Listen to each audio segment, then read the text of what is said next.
Good morning and welcome. My name is Jonathan and I will be your MC today. I'm pleased to welcome those here in our community center and everyone joining on Facebook Live and YouTube to Kansas City Oasis. Since 2014, Oasis has been the premier secular alternative to faith-based communities. We welcome everyone regardless of belief or non-belief, race, gender, sexual orientation, identity, or any other trait.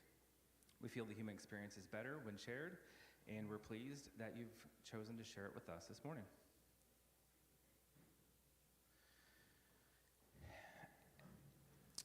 Oops, I missed one. And our Kansas City Oasis mission statement is to educate members in the values of humanism, provide social support to the community, produce educational programs for the general public, and to engage in acts of charitable service. So today, our originally planned speaker wasn't able to attend, but we have an excellent alternative with the esteemed John Robison, who will be sharing improv techniques for everyday life. Our musical guest is Amey, and John Mueter will be providing our community moment. Amey has been writing, singing, and performing since he was 16. A big part of Tim's story is his sobriety. He got clean and sober in November of 1999 and stepped on a stage that December at 40 years old for the first time without being under the influence of any substances, and has been living and performing that way ever since. The songs we'll be performing today are on a CD he released in 2018 called Stories Left to Tell, which is dedicated to his parents and his wife. You can find him playing with the duo Tim and Ange, or in the Bob Seger tribute band, Silver Bullet KC. Please give a warm Oasis welcome to Amey. Thank you. Yeah, the four songs I'll play today, I'm going to play two first and then later play a couple more, but the songs are kind of show a progression of my songwriting because these first two were written more years ago than I'd like to mention. But they've been slowly updated over the years, but they're pretty old songs, and they're all four on my CD, and you can find them at the Facebook page. If you follow Tim and Ange Music on Facebook, you can find out where we're playing next and all that kind of information. So the first one is called Get Out of Town, and the second one is called, I can't remember. I know the song, I promise.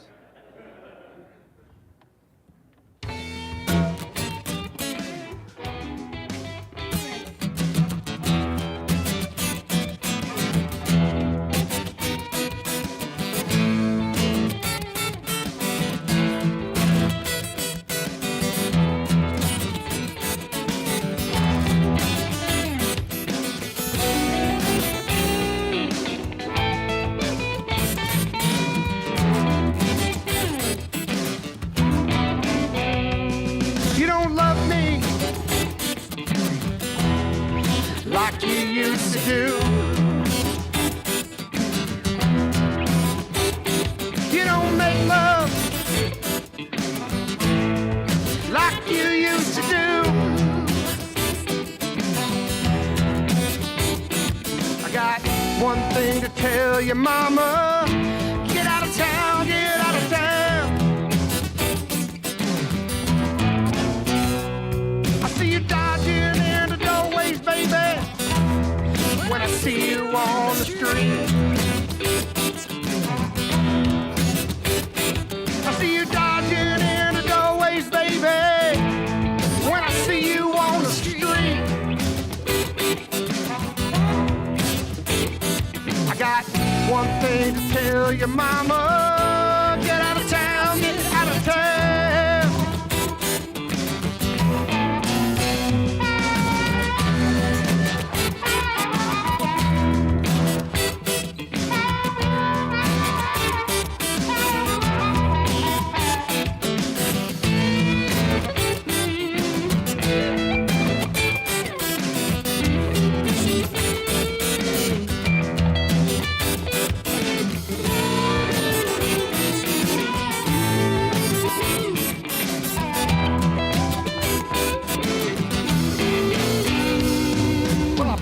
phone when it rings.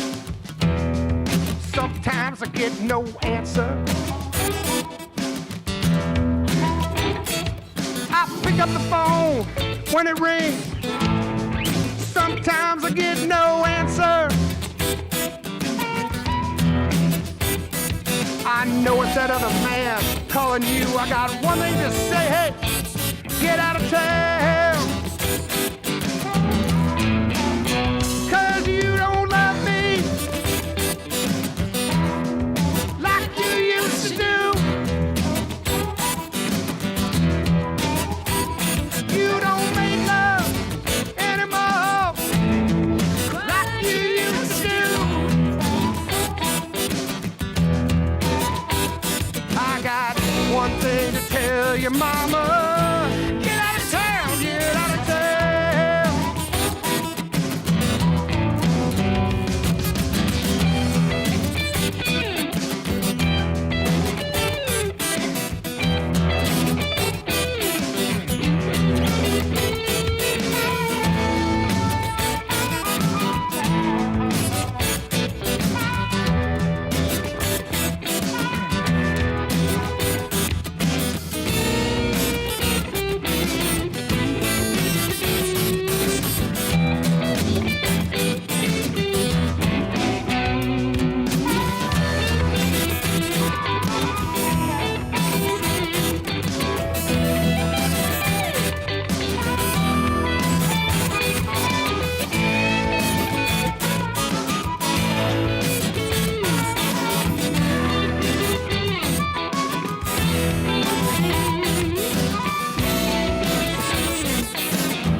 Thank you very much. Oh, hold on.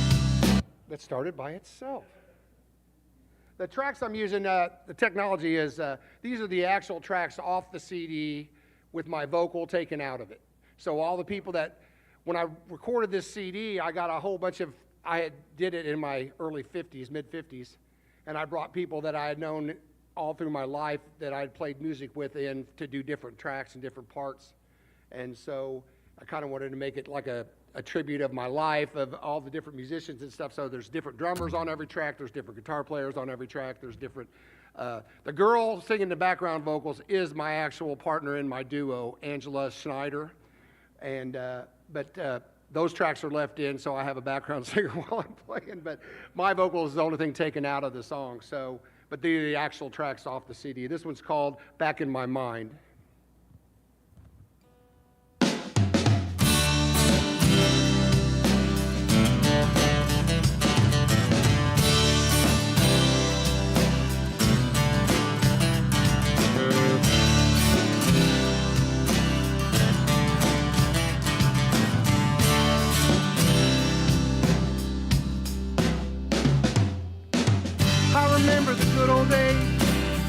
All the things that you would say, how you let me get my way every time I asked to stay.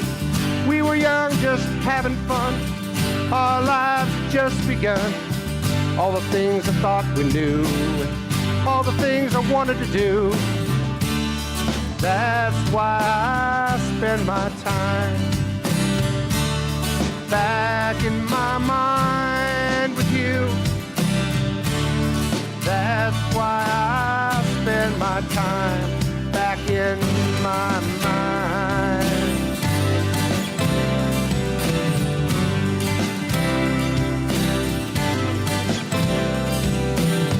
But now we're all grown, we've been out there on our own. I think about it from time to time. Years since we drank that wine. Memories, days we shared, just the good ones left in my head. 40 years, I can't believe that late summer eve. That's why I spend my time back in my mind with you. That's why I spend my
I'll never forget that day, the very first time you let me stay. That's why I spend this time back in my mind with you. That's why all those days belong to you.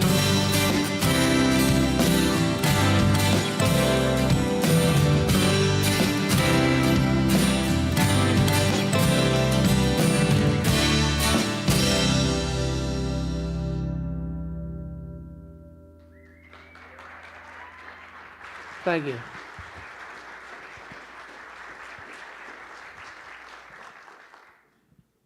Thank you, Tim. Okay, next for birthdays. Birthdays this week is Denise Decker is today. Happy birthday. Kyle DeRhodes is March 4th, and Guy Niederhauser is March 6th. Did we miss anybody? Anybody else have a birthday or celebration this week? No? Okay. Okay. The book club will meet after Oasis today for those who read Everything is Tuberculosis. If you want to join next month on April 5th, now would be a good time to start reading Less by Andrew Sean Greer. Micah Ministry serves hundreds of people a meal on Monday evenings from 5:15 to 7:15. They help anyone, regardless of race, gender, religious, or non-religious affiliation, sex, sexual orientation, or any other trait. Join us tomorrow in helping our less fortunate neighbors. Tuesday starts the 6-week East Coast Swing Dance classes. Every Tuesday through April 7th is beginner and intermediate dance class. No partner needed. The cost is $15 per class. Did I miss one? On Wednesday, March 11th, join us at the Commons, which is attached to the Cinder Block Brewery. It features free billiards, yard games, and arcades. We'll begin about 5:30, but join when you can. We need about 30 adults to dress up as dinosaurs. Costumes are provided, or walk along as helpers in the North Kansas City Snake Saturday Parade on March 14th. Kids' costumes are also available. Help us earn prize money again. Let Denise Decker know if you want to join. I think the prize money is pretty significant, and people just love seeing us in dinosaurs walking down the parade. You can keep up to date on what's going on at KC Oasis by signing up to receive our weekly email newsletter. Go to kcoasis.org and look under what's happening for the newsletter sign up, or you can scan this QR code.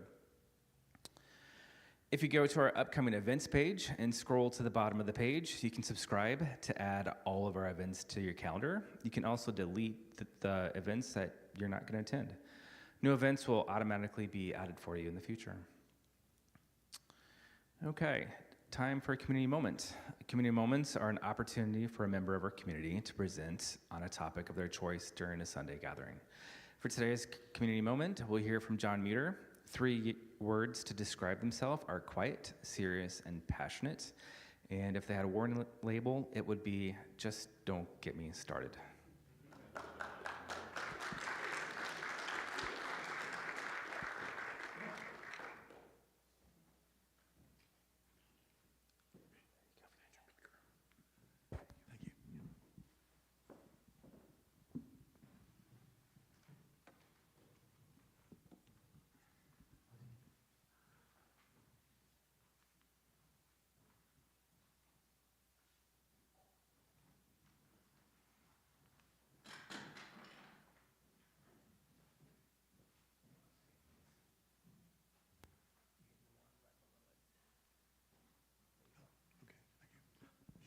Well, hello, everybody. Welcome to Bach for All. To borrow a phrase from Monty Python, and now for something completely different.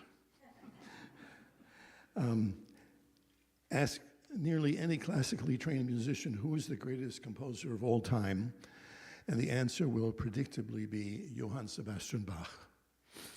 Ask what his greatest composition is, and the consensus will be the Mass in B minor. It has been called one of the supreme achievements in classical music and one of the pillars of Western culture. I would like to give you some small insight into the genius of the Mass in B minor with a sampling of the last segment, the Dona Nobis Pacem. The entire work takes nearly 2 hours to perform, just a little too long for a community moment. So why would a devout Lutheran composer, as Bach was, write a Roman Catholic Mass in Latin? There are many mysteries and paradoxes concerning the creation of this monumental composition. Bach expert and conductor John Eliot Gardner described the experience of a performance of the Mass in B minor as one of the most epic journeys in all music, unprecedented in its scale, majesty, and sobriety, unsurpassed and unsurpassable. Not something you could say of Baby Shark, right? At the outset, Bach had no intention of writing a Missa Toto, a complete Mass. In 1733, he composed the opening sections, the Kyrie and the Gloria, segments which were still used in the Lutheran service. In 1749, the year before his death, he cobbled together a few pieces he had written for other occasions and completed the final section. He was applying for a job as court composer with the King of Poland, who was Roman Catholic. Bach surely never heard the entire work performed in his lifetime. Parts of the Mass were performed here and there, but it wasn't until 1859, more than a century after his death, that the first public performance took place in Leipzig, the city where Bach spent most of his life. We can imagine Bach seated at his desk in an unheated room, illuminated by feeble candlelight, putting dots on paper with a quill pen, and coming up with a mess like that. It's almost illegible, but people have figured out what to take out of it. He was very prolific, with well over 1,000 works in his catalog, sacred and secular, vocal and instrumental, including over 200 cantatas that he provided for church services. Some musicologists believe Bach's completion of this Mass was the final statement of his legacy. He was saying to the world, "This is what I can do." We have been astonished ever since. The Dona Nobis Pacem is the 27th and final section of the Mass, borrowing music from a previous movement, and this was very common. And Bach borrowed things from previous compositions and even other composers occasionally. When I was growing up in New York City, there was an ad slogan for Levy's Jewish rye bread. You don't have to be Jewish to love Levy's. I might borrow that sentiment. You don't have to be Lutheran or Christian to tune into the universal sentiments of Bach's sacred music. He covers all the bases of the human emotional experience, from profound grief to the most exuberant joy. The Dona Nobis Pacem is a prayer for universal peace and of transcendence. We will listen to it now. Please keep your attention on two common musical devices, imitation and counterpoint. An initial motif will repeat itself many times in different voices. Here is a rising figure of 4 notes, sol, la, fa, ti, do, followed by a melisma, a florid continuation. Bach was the greatest master of polyphony, or counterpoint, a compositional style that employs several voices as independent entities, unfolding simultaneously. It is a very difficult style, with many rules as to what the various voices could and couldn't do. No voices moving in parallel octaves, for instance, no parallel fifths, avoidance of many dissonances. In fact, the Dona Nobis Pacem is a fugue. And what's a fugue, you might ask? I'm so glad you did. It is a highly structured composition in which each voice enters one after another, repeating the initial motif. The order of the entrances here is unusual, as it is bass, tenor, alto, soprano, from lowest to highest. And there is a reason for that, as we shall soon see. There is a lot more to fugal style, but we don't need to know all that for now. Just listen to the many entrances of the initial theme, which just pops up here and there in various voices. I remember when I was in college, I guess it was harmony class, and we were assigned to writing a fugue in Bach style, and boy, was that hard. But Mr. Bach just cranked them out by the thousands. The fugue subject rises stepwise, and the entrances of the voices, at the beginning anyway, is from lowest to highest, creating the effect of rising, uplifting. This would be a good subject here for studying psychology and music. We seem to be rising higher and higher. Then the Baroque trumpets enter, 3 of them, an octave higher than the chorus, elevating us into the stratosphere. Finally, the timpani are added for the final dramatic thrust. This mass can be performed with a huge choir or a small one, on modern instruments or period ones. When I was growing up in New York City as a high school boy, beginning to discover the treasures of classical music, I heard 2 different performances of the Mass within 2 weeks. One was a grand spectacle at Carnegie Hall with a huge chorus, and the other was at Lincoln Center with an intimate chorus of 2 singers on a part. Period instruments were used. It was a totally different performance. Only in a city like New York could you have an experience like that. I don't think they'd be doing that in Peoria. So here's the Dona Nobis Pacem. It takes 4.5 minutes. The final movement of the Mass in B minor, performed by the Monteverdi Choir under the direction of John Eliot Gardner. Let yourself be uplifted and swept along in this wave of glorious sound.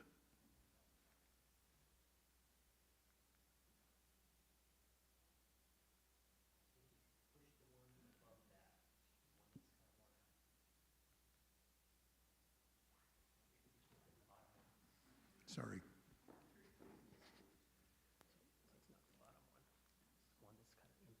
Okay, here we go. Thank you.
Thank you, John. That was beautiful. That music just kind of gives me shivers. It's so powerful. It's beautiful.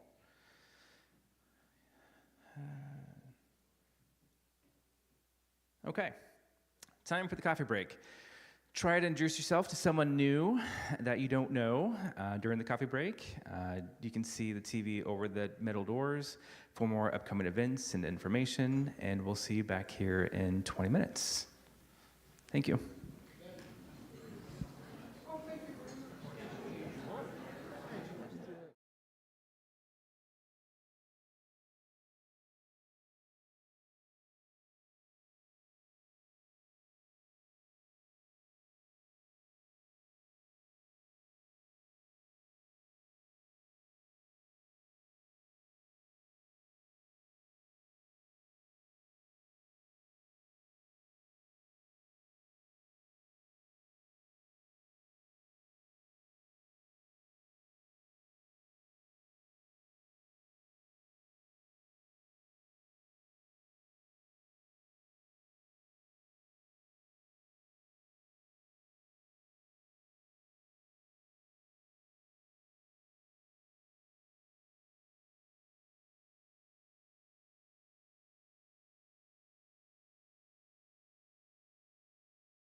Okay, welcome back.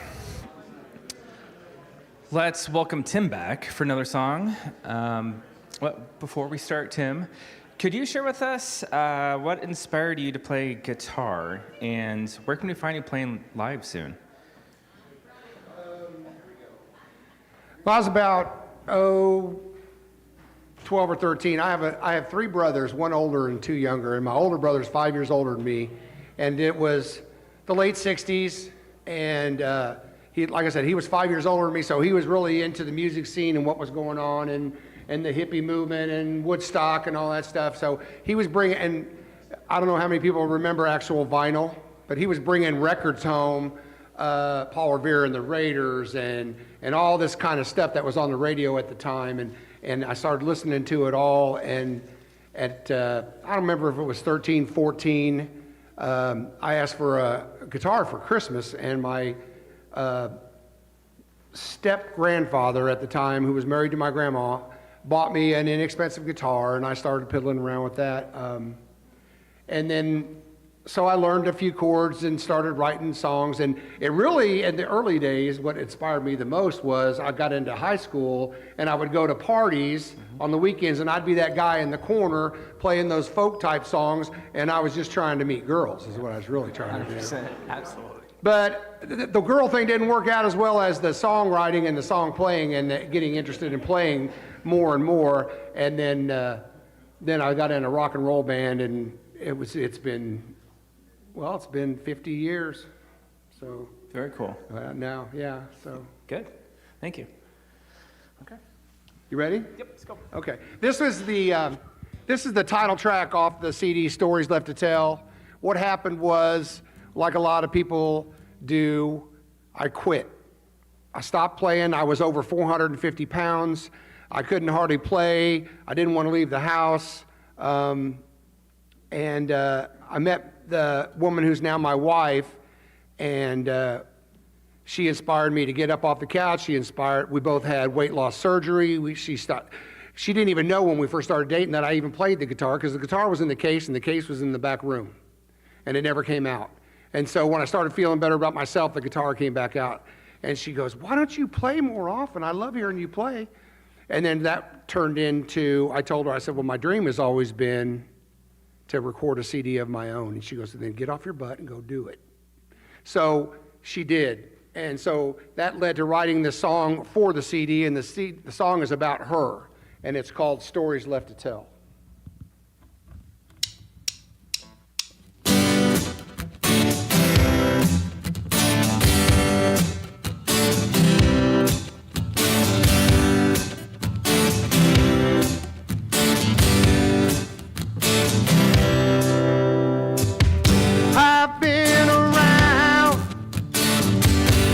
Some ideas, don't really know how I got from there to here. Lots of up and down since you've been around, but it's a brand new day. You make me think I still got something to say. Stories left to tell. Still got a few stories left to tell since I met you.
I wanna go there with you.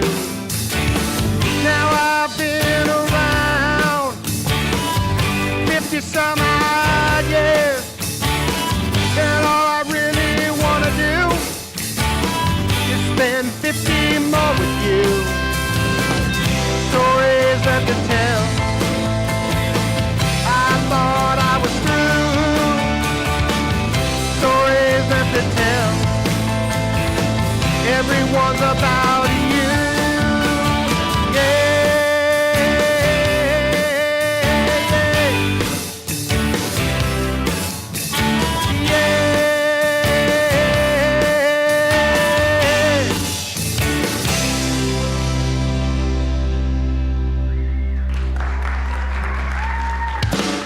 Thank you.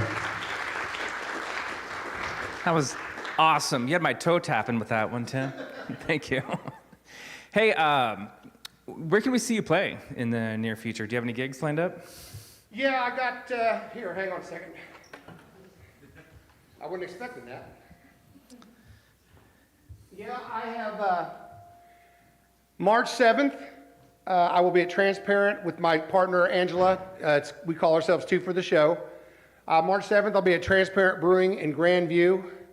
And then, let's see, then April 3rd, on a Friday night, I'll be at East 40 Brewing Company in Blue Springs. April 11th, back at Transparent. April 17th, there'll be a big party jam at Bone Hill View Distillery in Buckner. And if you go to Tim and Ange Music, and that's Tim with the symbol and Ange Music on Facebook, and follow the page, then you'll get notifications every time we post that we're going to be somewhere. And like I said, I'm also the lead singer of Bob Seger tribute band called Rock and Roll Never Forgets, a tribute to Bob Seger. That's also on Facebook. And we haven't been doing anything lately, but this year there's going to be some big shows. And that's like a show band. That's like with 8 people with horns, girl backup singers, the whole 9 yards. Angela's actually a backup singer in that band, the girl I do a duet with too. So that's what's going on. Very cool. Thank you.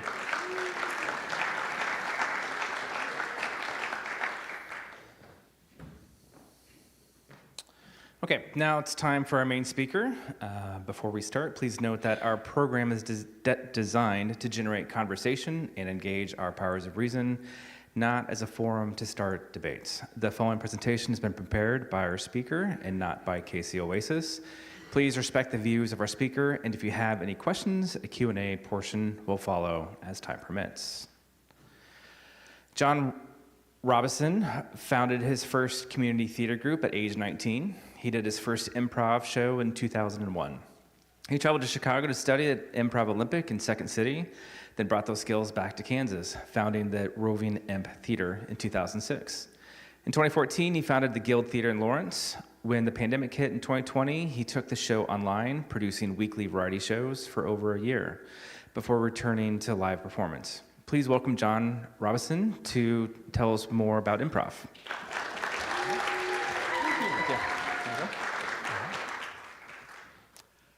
Hi, everyone. Thanks for having me here. I appreciate you all not being chased away, even though this time yesterday, none of us knew I would be here. So I'm very excited to talk to you all today about one of the great passions of my life, and that is Bach's masterwork, Dona Nobis Pacem. But since that's already been covered, I'm going to have to pivot and talk about my second passion, and that is improv. So I've been doing improv, as you heard, since about 2001. I had my very first show on stage when I was 8 years old for a paying audience, and I fell in love with it. It was great. And then, in about 2000, 2001, I saw this thing on TV called Whose Line Is It Anyway? And I thought, now that's what I want to do. Those fellas are hilarious, and I want to be just as hilarious as they are. And one day I'll get there. But I want to ask you all first, how many of you are familiar with improv in any way? Just raise your hands. Great. Okay. Most of you raised your hands there. That's good. If you're not familiar with improv, it's basically a kind of theater in which you have a basic structure for what's going to happen on stage, but as far as the content, who knows? It's all heavily influenced by the audience, and they shout out suggestions. It's an interactive form of theater. And so we'll be doing maybe a little bit of interaction during this little chat as well. So if you have things to shout out, it's okay. That's what improv's all about. It's about accepting things. Now, you can use improv techniques on stage to be funny and entertain people, but as I have been doing improv for the past 25 years now, I've found that I can use those same techniques in my regular life, and I can honestly say they have made me a better person. Because the same things that make you a pleasure to be a performer with on stage, they transfer you to your regular life. They make you a pleasure to be around. Don't let anybody tell you different. I am a pleasure to be around. Thank you. Okay, so next slide, please. Thank you. Okay, so when most people think about improv, they think about whose line is it anyway, and they think, oh, you're fast and you're funny and you're clever.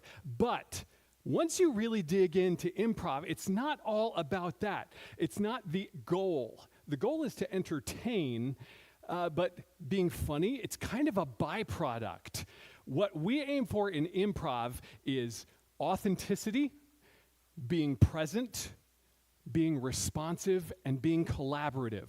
And if you aim for those same things in your life, you're going to do really well. Be authentic, be present, be responsive, be collaborative. And then you'll find once you start doing those things, funny starts happening too. So when we're learning improv, our goal is not to be funny. Our goal is just to get the words from your head to come out of your mouth. Because that's a big, stumbling point for a lot of people. The thing that most people don't know is you're already an improviser right now, every single person in this room, because you've got the skills you need. Nobody handed you a script when you walked out your front door this morning and said, these are the things you're going to say today. You are improvising every minute of every day. And those same skills that you already have, you can learn to channel those and improve your entire life. So what I do is I teach people how to eliminate all those random meandering thoughts and get from your initial thought to a decision in the quickest time possible. So the only real difference between using the skills on stage and in real life really is that on stage you are a character, and sometimes a goofy character, and in real life you're just you. Maybe still a goofy character, but still you're just you. So I've taught improv skills to classes full of 6-year-olds, and I even had a 90-year-old person come to my class once. And everywhere in between, literally anybody can do it. And if you want, we'll have a chance to do it later on today too. Okay, next slide. Thank you. Okay, if you've ever heard anything about improv, you might have heard about these words, yes and. That's kind of a fundamental, concept. So what yes and means? Yes means you accept what's being offered to you. You don't deny it, and you don't redirect it, and you don't try to fix it. You just accept it. Whatever your partner gives to you, you take it. And means you build on it. So you add something and you move forward together. So I'm going to give you an example, and this is your first opportunity to maybe volunteer and say a little something if you want to. So what I would like to do is for just anyone, you can raise your hand and you just pretend you're my mom and you're waking me up. Or my dad, if you're more comfortable. Or, a gender ambiguous parent of your choosing. So can I just have one person raise your hand and pretend to be my parent? Okay, yes, thank you. Okay, so just come in and wake me up. Now, I want to warn you, I'm going to do this wrong a couple times, so it might be shocking. We'll just see. Okay, all right, I'm sleeping. Hey, John, I'm bus going to be here in about You're not even my mom. We're not even waiting for a bus. I'm 17 years old, and I live on my own now. So, that's the exact right response that you just did, because you came in and you established what was going on in the scene, and I completely shut you down. I denied everything you said, and your only reaction in that circumstance is like, okay, which is what you did. Okay. We don't even have coffee. Coffee isn't even a real beverage. Boom, shut it down. That's the wrong thing to do. Okay, we're going to try that again. I'm going to do it still wrong, but a little bit less wrong this time.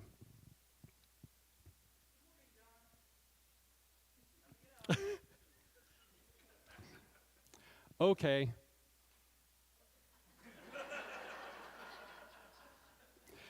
I just did the yes part, but I didn't do the and part. I accepted your premise, but I didn't help you out at all with that. Okay. This time we're going to do yes and. I'm going to give you the entire thing. You're getting very good at this, by the way. Okay.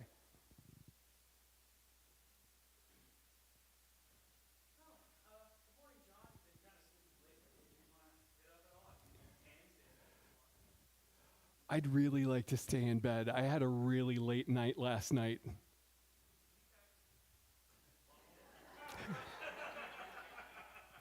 Good, perfect. And so this time I said yes to you, and then I added some detail onto it so our conversation could continue, which is a great lesson for life as well. When somebody says something to you, listen to it, respond to them, and add a little something to it. It keeps your conversation going, just in case you have trouble with conversation. You can do that in your life. Now, no is also a very important word. You should say no sometimes to things. So, for example, if you, as my mom came in and said, "Get up and I'm going to sock you in the stomach real hard," I should say no to that, even as a character. But I'm still saying yes to the premise. But I'm saying no to being hit, because that is something a normal person would do. So sometimes when you say no to something in the scene, you're saying yes to the scene in general. So when you hear yes and, that doesn't mean just say yes to everything you possibly hear. That's something people get wrong sometimes. Saying yes, are you saying yes to enough things in your life? When you use yes correctly, it can change your life. Okay, next slide, please.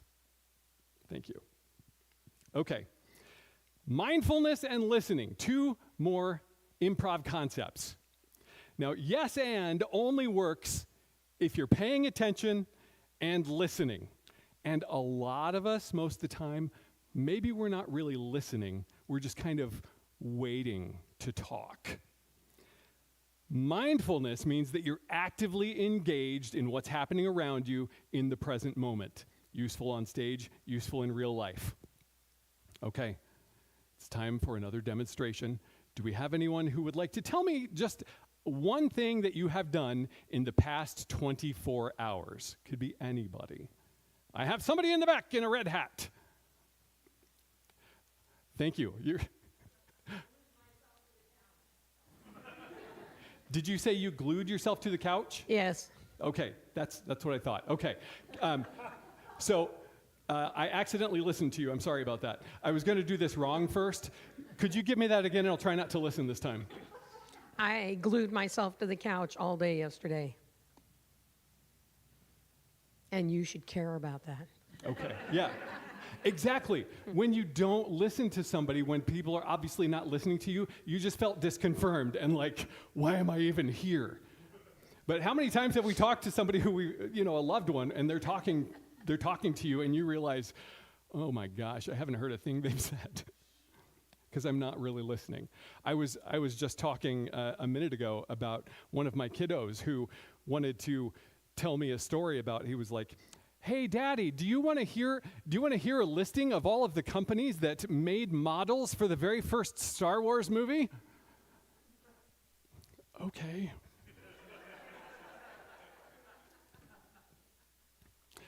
I gotta say, maybe that wasn't my best listening day.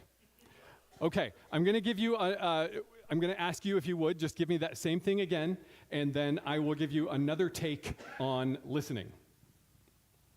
I glued myself to the couch yesterday all day. That's awesome. I built a stone wall in my backyard. I came in with that. I was gonna say that. It didn't matter what you said. I was gonna say that already. How many times have we done that to our loved ones where we're like, okay, as soon as we have a conversation, I'm gonna unleash this thing. Okay, we're gonna try practicing listening again. Okay, one more time if you would. It was the worst day of my life. I glued myself to the couch yesterday, and I couldn't get up. The dogs were all over me. The cats ignored me, though. Oh yeah, dogs and cats are terrible. Anyway, let me tell you about this stone wall. Okay, again, maybe a little bit of a listening fail. We listened to the barest amount possible and then did the thing I wanted to do. When really, okay, we've made it. We've made it to the point where we're actually going to listen. All right, one more time if you would. By the way, this story is getting incredible. So, okay. I glued myself to the couch all day yesterday. I ran out of food to eat because there was nothing on the coffee table. The cats and dogs were all over me. I couldn't concentrate. All I did was scroll horrible news on TikTok. Girl, we gotta get you out of the house. That sounds terrible. Come on, come over here. We're gonna get you out of that situation. Good. So you listen, you respond. The person feels like maybe you heard them. Good all around. Mindfulness and listening. Okay, excellent. You did great. Thank you so much. So, yes, well, real listening is not passive. It's actually one of the most active things you can do, even though you're quiet. So in improv, the best scenes get completely missed by people who are already, they're like, I know exactly what's going to happen in this scene, and it's going to be awesome. And it's almost never as awesome as the thing that you and your scene partner would build together. So you ask yourself, are you actively listening to the people in your life? Because who knows what you might be missing. Okay, next slide, please. Thank you. Okay, open-mindedness and acceptance. So in improv, your scene partner can say absolutely anything to you. That's one of the brilliant things to me. It's like you never know what's coming. Your job then is to accept it and make it work. There's nothing wrong that they can say. There's only what you do with it. And the same thing comes from the audience. I ask audiences for suggestions sometimes. I'll be like, a suggestion of a historical event, please. And people will shout out Holocaust-y type things, for example. That's not necessarily wrong, but that also doesn't mean I should do a Holocaust scene up here on stage. So it's up to me then, what do I do with that? And life works the same way. Reality hands you things that you didn't plan for. You never know what issue your kids or your partner might bring up out of the blue. And you didn't ask for those things to happen to you, but now they're here. And so the question is, what do you do with it? Do you accept it or do you block it? Okay, there was somebody else that had their hand up, and this is your chance. I'm going to ask you if you would just share something that happened to you this week. Anybody? You saw how easy it was a minute ago. Okay, whoever had their hand up before is now, they were like, no, I'm not doing it anymore. Or perhaps nothing happened to me this week, which is also fine. We can work with that too. I can just stay up here and stall for a very long time. Yeah. Oh, thank you so much. Everyone in the room is like, oh, thank goodness. Okay. They all knew it'd be me eventually. I was just waiting. I got a promotion at work this week. Okay. Now, before you get, I'm assuming that you have, that's what you're going to say. I do want to warn you that I'm demonstrating the opposite of open-mindedness and acceptance right now. So if this seems mean, it's not personal. Okay. Okay. Mean people. Okay. All right, one more time. I got a promotion at work this week. Yeah, that's great. Yeah, great. Okay, so that's a dismissal. We're like, okay, here's this cool, important thing. Nah. Okay, one more time. I got a promotion at work this week. Oh, you mean you're actually getting paid for doing the things you were already doing? That's kind of true, but yeah. Good. That's a way to take the wind out of somebody's sails, is to take what they said and kind of like correct them. Doesn't work on stage and also not great for your relationships. Right now I can sense the growing hatred you have in your heart. Okay, cool. Again, please. I got a promotion at work this week. That's cool. I got a promotion last week. Congratulations. Oh, I took the wind out of your sails and I made it about myself. Cool. All right. One more time. Maybe we'll do it right this time. No pressure. I got a promotion at work this week. It's about time. You deserve it. I'm so glad you finally got recognized. Yes. Did you really get a promotion? I really did actually Amazing. get a promotion. Yes.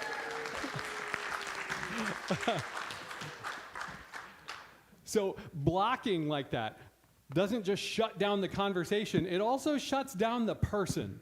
And I've seen married couples who have kind of devolved into that kind of a communication pattern. It makes my heart hurt to see that kind of happen. Acceptance opens the relationship and your communication pattern, and it makes your relationships deeper. Okay, next slide, please. Cool, thank you. Empathy. This is a big one. In improv, it's not interesting if you don't have emotions. Same thing in real life. In improv, you're always playing different characters, and you have to try to embody what their perspectives are. How would they feel about this certain circumstance? On stage, I've played every kind of character under the sun. I've played 1950s downtrodden housewives.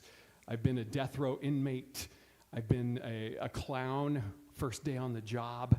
I've been a dog waiting for its owner to come home, and a million other things. And in each case, you start out with emotion. How is this person feeling right now? And that's the same muscle as empathy when you talk to people. How is this person feeling right now? It's not feeling sorry for somebody, it's just willing to live temporarily in their experience. Once you're used to doing this, it's kind of a superpower. Okay, I'm gonna use your example of getting a promotion this week. I could say, my gosh, I bet that felt amazing to finally get that recognition. Yes? Yes. It keeps the conversation going, it builds relationships, it builds closeness, it builds friendships, and it built an entire career for me. I use these skills every time that I talk to somebody as a relationship and intimacy coach. How are you feeling about that?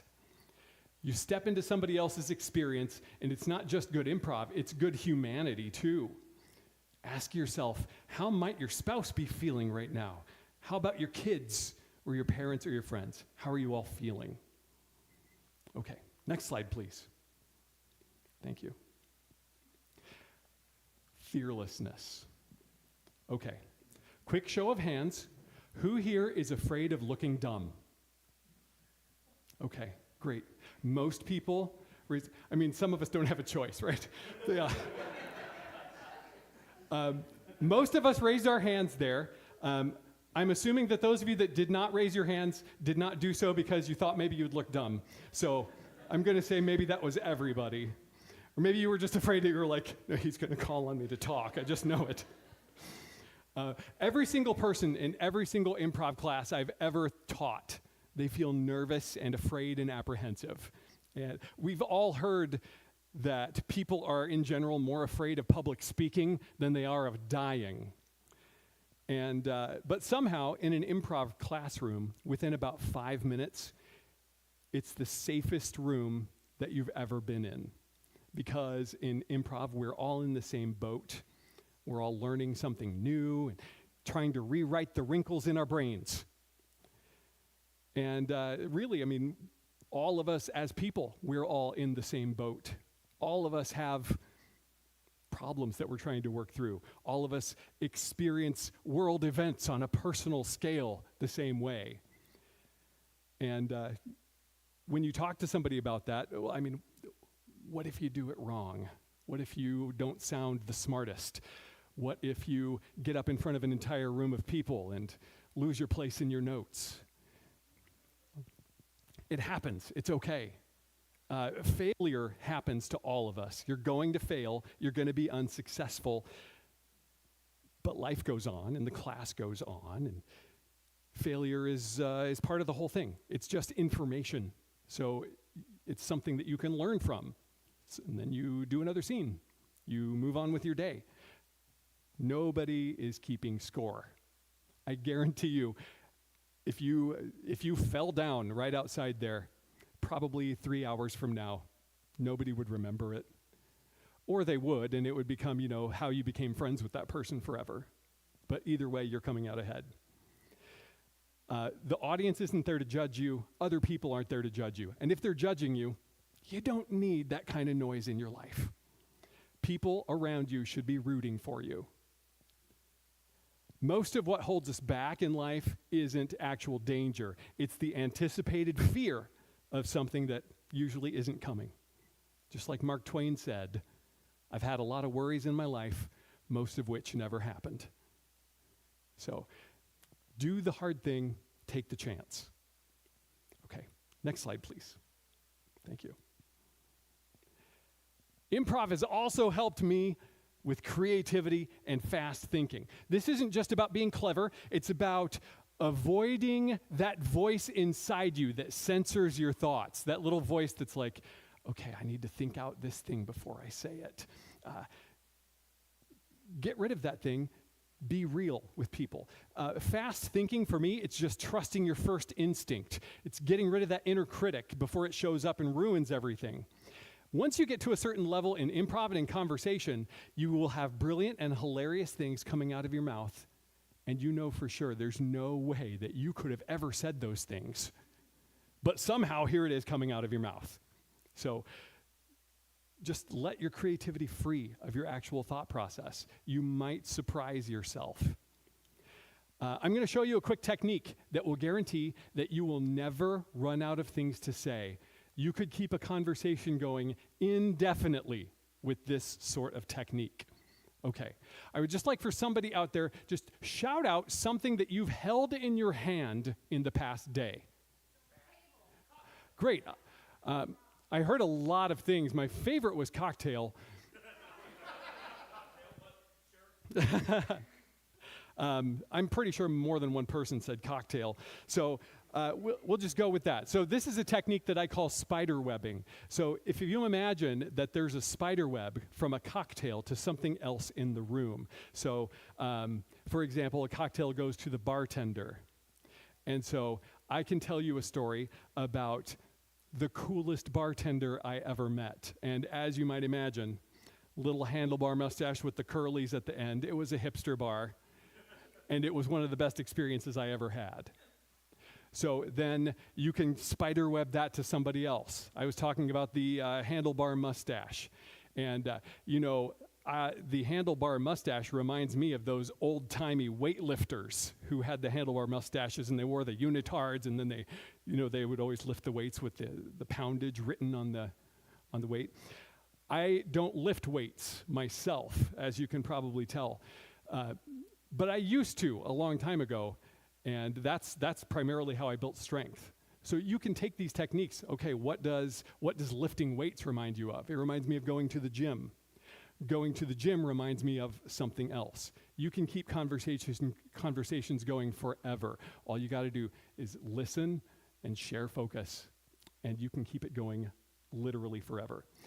With a technique like that, any object and any word and any moment can trigger a story and can trigger a moment of connection with the people around you.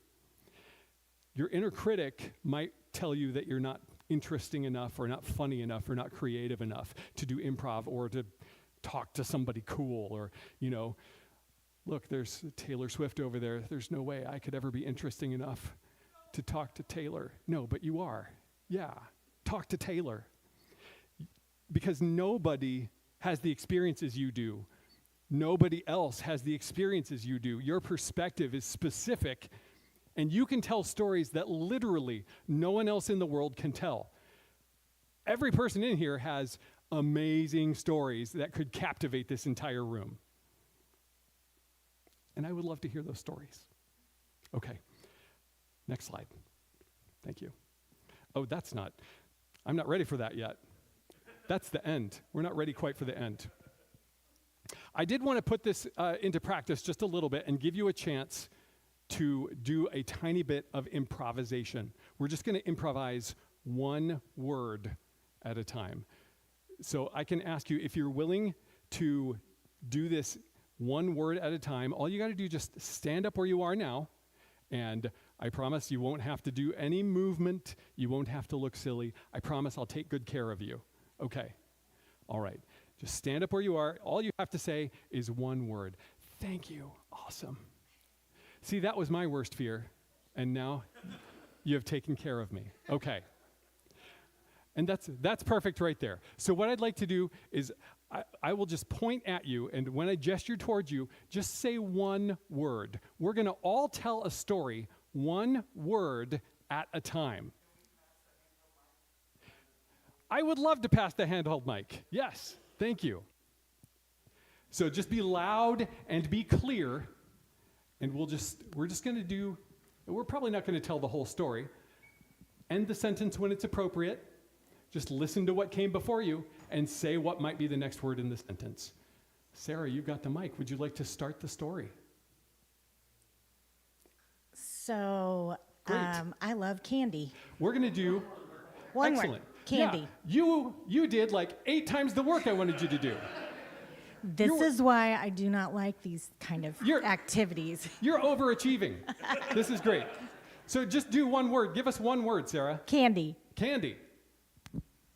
Marriage. Candy marriage. Okay, so now we have the concept of candy marriage. How are we going to make that into a story? Yummy. Okay. It. Candy marriage, yummy. Dentist. Say. Dentist. Dentist. These don't have to be Mary, yummy, dentist, ick. Good. Root canal. Excellent. It's 2 words, but it's one concept, so it counts. Root canal.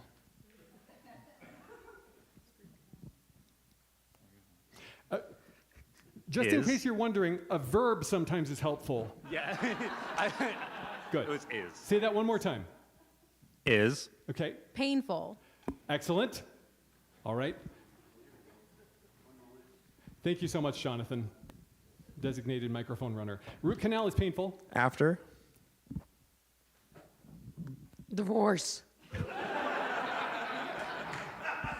One more word to wrap it up right here. Okay, good. Holiday. Okay, good. After divorce, holiday. Excellent. Good job. You just did it. You told a story. Now, is that story going to be, can we write that down and make it a bestseller? No. Or maybe yes.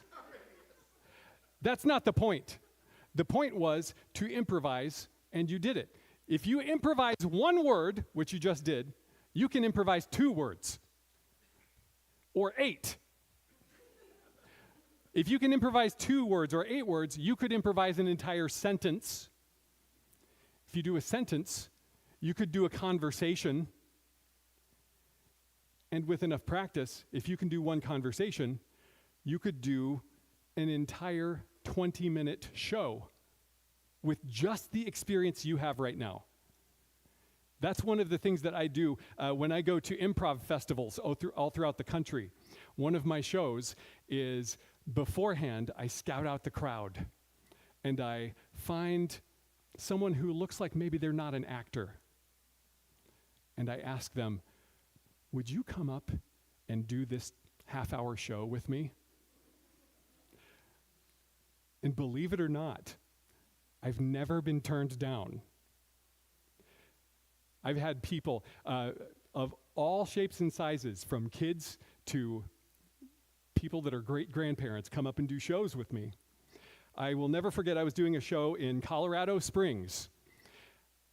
I found a woman out in the audience, and I asked her to come do a show with me. And she was a little quiet at first.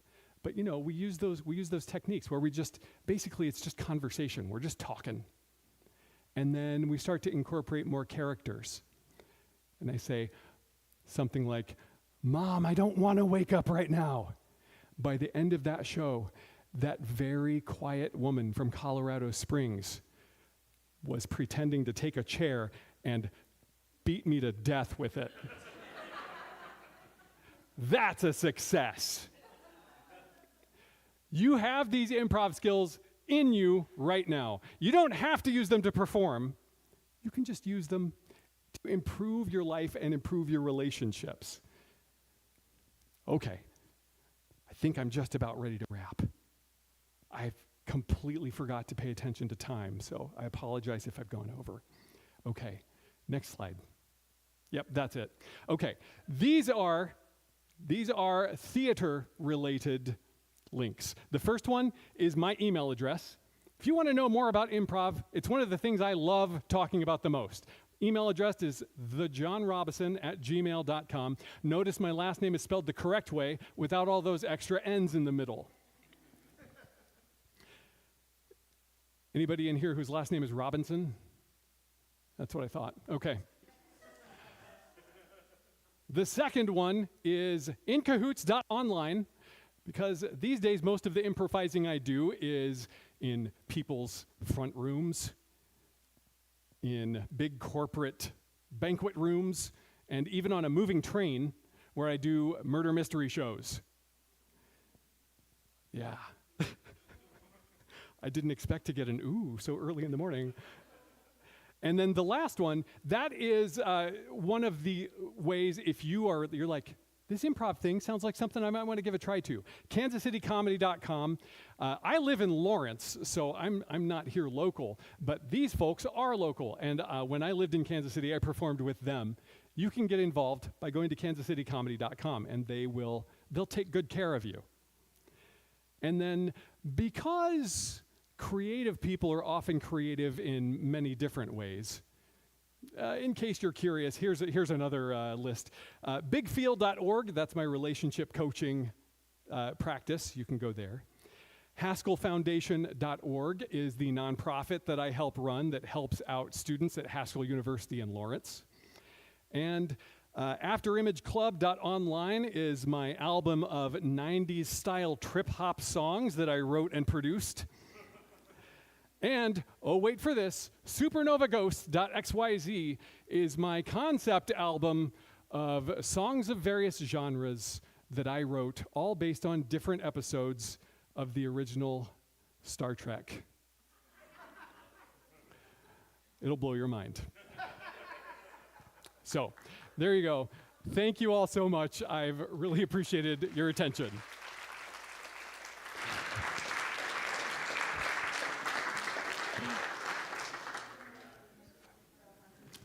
Okay, there's now a big thing up there that says questions. And boy, have I got questions for you. Yep. Okay. Okay, yeah, so let's open up to questions. We have a few minutes. If we don't have enough time, or if we run out of time, we can continue the conversation afterwards. Okay. You said one of the goals was to get things in your mind out of your mouth fast in improv. Yes. And sometimes people have an issue with everything that's in their mind coming out of their mouth. Do you address that of what's acceptable during your improv? Oh, like, what's acceptable is sometimes very different from, like, pick one thing. Of course, when we do improv, one of the first things, as far as acceptability goes, one of the first things we do is we're like, this is a safe space. If you have something to say that's not a safe thing to say, it's going to make somebody else feel unsafe. You need to keep that inside. And then while it's inside, go ahead and just let that thing die. So it's, when we do improv, if you are saying anything that is, I don't know, against any particular group of people, it's not a cool thing. It's going to make somebody feel unsafe, and just let that go. Yeah. We did have a person in my most recent group who had a problem with that. Said a thing during a workshop that immediately you could feel the people in the room just go like, and I had a serious, I mean, I don't like to be that serious, but I had a very serious conversation with her afterward, and it happened one more time, and she was asked to not return to the group again, because more than anything, you have to keep that as a safe space, because people are taking chances, being vulnerable and such. Okay, one more question.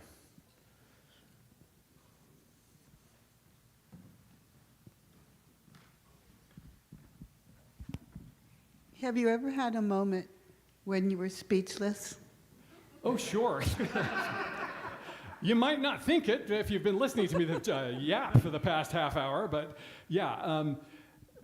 When you're speechless on stage, that happens all the time when you're like, I literally don't know what to do next. What my advice is in that moment is always go back to the emotion. How are you feeling right now? And then you can just say, I'm uncomfortable and I don't know what to say. And then, believe it or not, that jumpstarts conversation again, because the other person will know what to say to that. So it's okay to be quiet. It's okay to take your time and figure out,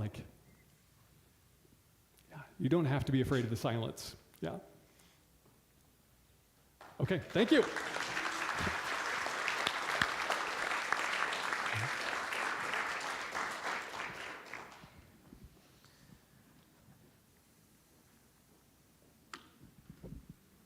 Thank you, John. Okay, in just a moment, I'm going to be passing around the volunteer task cards basket. Please grab a task that you can accomplish today after our meeting concludes, and once you finish that task, return that note card to the done purple box in the lobby near the drink station. All the cleaning supplies you might need are in the white cabinet in the foyer, right by the lemonade. We need everyone to help keep this place looking great. And also, I'm going to pass around a sign-up sheet for the Snake Saturday Parade.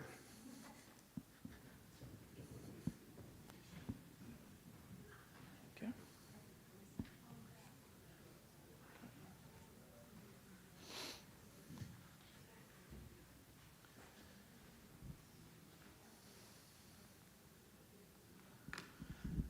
Okay, while our musician is coming back on stage, we'd like to thank all those who are monthly donors that help keep Casey Oasis running. Kansas City Oasis is a 501c3 nonprofit run solely on donations and volunteers. If you like the topics today and the music, please consider donating through kcoasis.org, donate, or by Venmo. Our Venmo info can be found at the merch table in the lobby, as well as cash donation jars. Recurring monthly donations through our website are most helpful. Okay, here's Tim for one last song. As a reminder, there's a cash tip jar on the stage and Venmo if you'd like to support his music. Okay, thank you very much. So, as I kind of touched on before, there's a history of mine of addiction, and recovery is a very important part of what I do, and I still attend meetings to this day, and I'm still very involved in the fellowship that I belong to. Many years ago, going through this process, I wanted to write a song that somehow reflected how I feel about recovery and about addiction and about those things in my life. And I mentioned this to somebody I was talking to earlier about, and I'll just say it this way. Some people think that it's not a disease, or some people don't believe that it's curable, or some people don't look at it that way. I believe that if there's an addict, any addict can find recovery and learn how to live a new way without getting loaded. Well, I do. That's what I believe. Some people say they're just genetically incapable of recovery, and they're never going to be able to get it. And I believe as long as somebody's still breathing, there's a chance they could find recovery, and I've seen it. So that's why I believe it.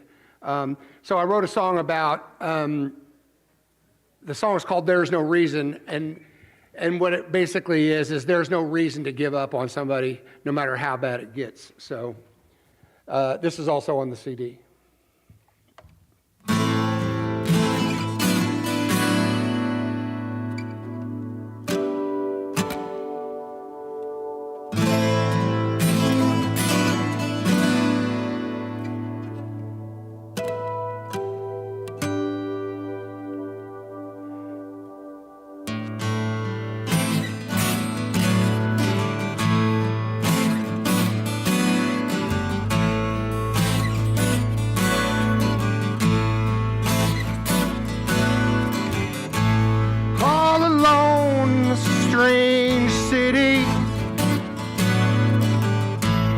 Running wild, thinking you're free.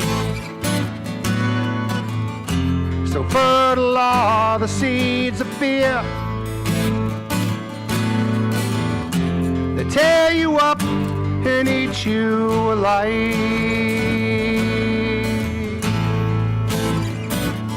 Eat you alive.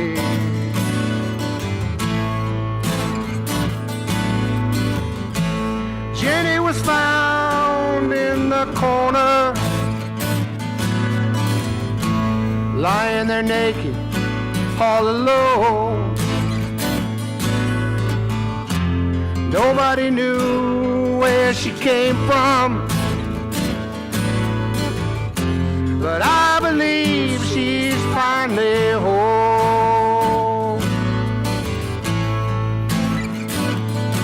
Finally home.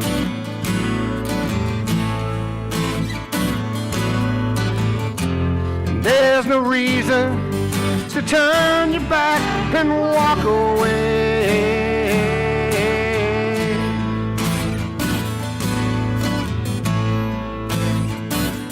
Don't walk away.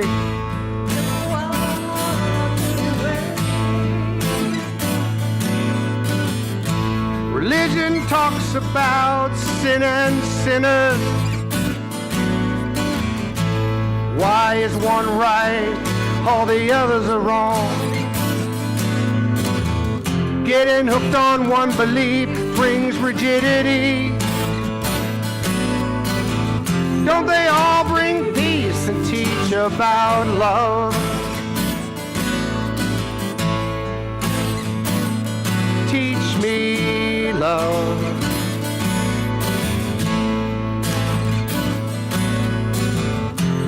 There's no reason to turn your back and walk away.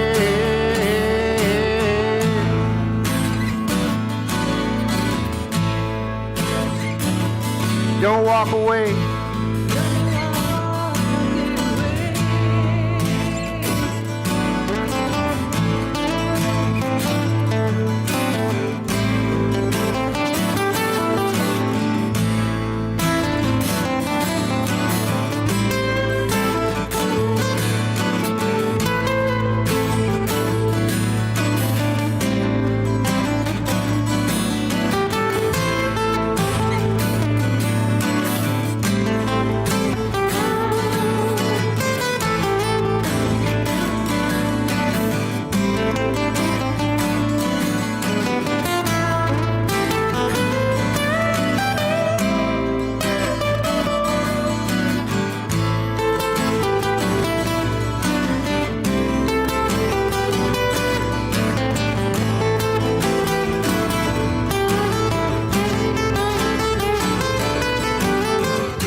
Emotional travel. Feel all the pleasure just being alive. No dragging your feet across the sensation. I too want to see you eat from the vine.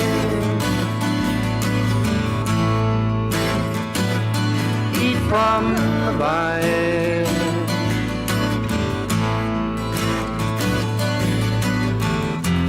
There's no reason to turn your back and walk away.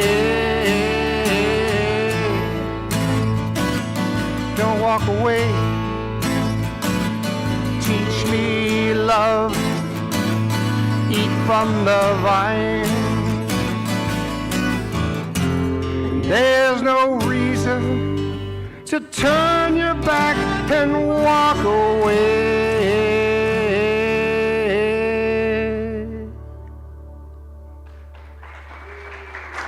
Thank you very much for inviting me today.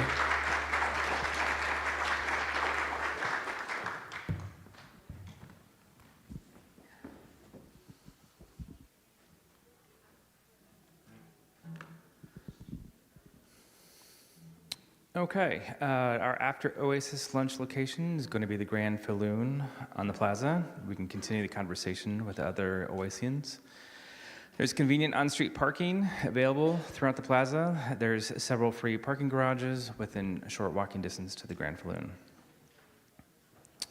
Next Sunday, the featured speaker will be Andrew Boyd on glacial flooding, human evolution, and climate change. Our musical guest will be Tracy Myers, and the community moment will be from Ron Runke.